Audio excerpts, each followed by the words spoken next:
Alright, let me drop a truth bomb. The Joss Whedon cut of Justice League made every superhero other than Superman look absolutely useless. And let me explain you how.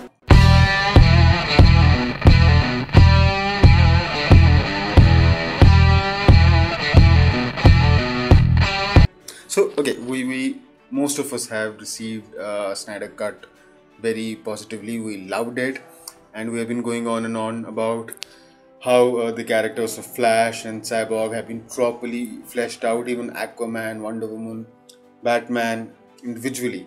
But I think not many people are talking how collectively their team has been shown so much more powerful than they were shown in the Whedon cut. In Joss Whedon's version of Justice League, they were shown to be extremely weak, especially when you watch the climax. No, they are getting thrashed left, right, and center by Steppenwolf, and it's still happening in this cut as well. But then Superman comes, and within 30 seconds, he demolishes Steppenwolf, and then he goes away. I think for a couple of minutes to I don't know, handle something else. And Steppenwolf, after getting a thrashing from Superman, he comes back while he's gone. Superman is gone, and he again starts to thrash all these other superheroes: Aquaman, Batman, Flash, Cyborg. They still can't dominate the weakened Steppenwolf, and then Superman comes back again and says, quote unquote, "Is this guy still bothering you?" And then he finishes him off. And I was like, why? Why do these superheroes even exist in this universe if they are so if they are so weak? Like, Superman had to come to save their asses, then he went away, then he had to come back again because these guys still couldn't finish the job. Why should I watch any more Batman films? Why should I watch any more Aquaman films, Cyborg, Flash, Wonder Woman?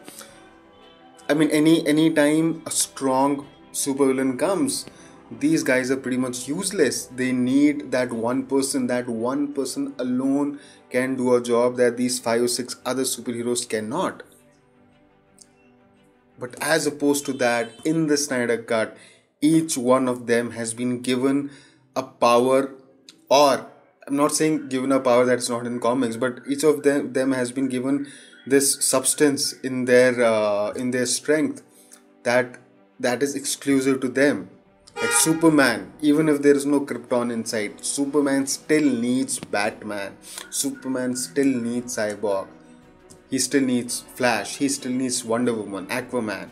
Superman is not complete without any of these other superheroes. He needs them in his team, which is not what you got from the Justice League of 2017. Superman did not need any. Justice League gave me an impression that that's it.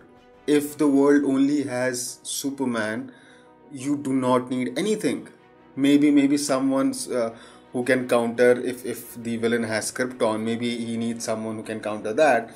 But other than that, he does not. These superheroes are absolutely worthless to them. And remember that scene. So we know how Cyborg and Flash and Wonder Woman and Aquaman were shown very stronger in this film. And then there's also a bit about Batman.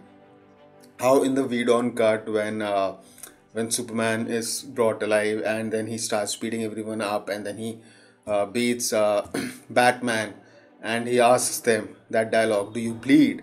And Superman is like, this comedic version, like Jim Carrey is like, "Yeah, I'm bleeding at a place I don't even know." One, that was extremely comedic. That was not what we wanted, especially after watching Batman vs Superman 1. 2, in Snyder Cut, he's actually facing Superman, standing up to him. He blocks those rays coming off from Superman's eyes. Superman is not able to kill him instantly, even without Krypton.